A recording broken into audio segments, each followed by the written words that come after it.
Salut!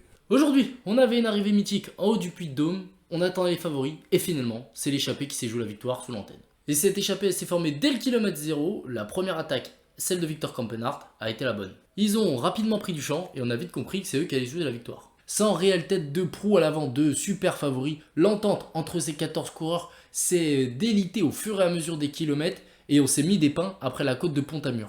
Et finalement, c'est l'américain de l'équipe Movistar, Matteo Jorgensen, qui entame le Puy-de-Dôme en tête avec une minute d'avance sur un trio, Mohoric, Paules et Burgodo. Et alors qu'on voyait la victoire se jouer entre ces 4 hommes, c'est un homme du second groupe, celui qui était à plus de 2 minutes au pied des 4 derniers kilomètres, qui est venu s'imposer, c'est Michael Woods. Auteur d'un final monumental, le Canadien vient s'offrir le plus beau succès de sa carrière, lui qui avait déjà gagné sur la Volta, mais rien d'aussi retentissant qu'un succès sur le Tour de France. Côté peloton, on est resté calme jusqu'au pied de l'ascension, où la Jumbo-Visma a accéléré dès la première partie. Et ces 5 premiers kilomètres à hauteur de 7,5% n'ont été fatals à personne, mais ont fatigué énormément les organismes, on l'a vu, puisque une cassure est survenue, prenant notamment Gaudu, Bardet, Pinot, enfin les Français, avant la partie finale et dantesque du Puy-de-Dôme.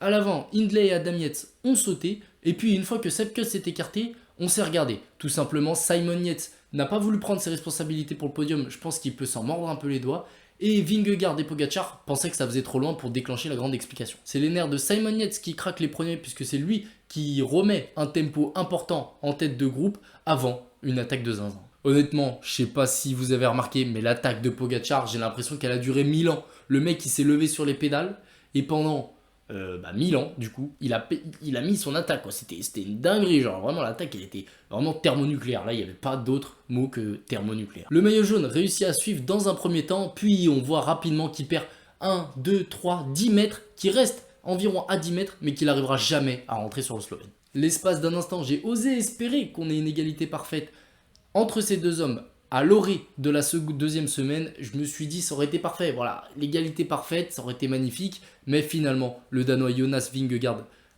limite bien la casse et il perd que 7 secondes sur le Slovène Tadej Pogacar. Ce qui fait qu'au classement général, vous le découvrez, le Slovène Tadej Pogacar a 17 secondes de retard sur Vingegaard.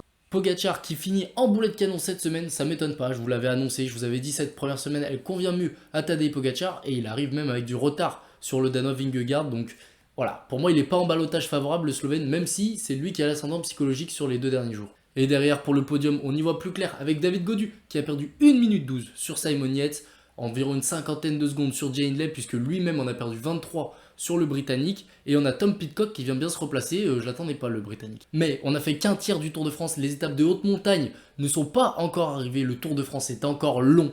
Et ça, on le verra demain dans la vidéo preview de la deuxième semaine, dans la vidéo rétrospective de cette première semaine. Voilà, restez connectés, ça arrive très fort encore. J'espère que ça vous plaît. N'hésitez pas à vous abonner, à liker si c'est le cas. Et moi je vous dis ciao.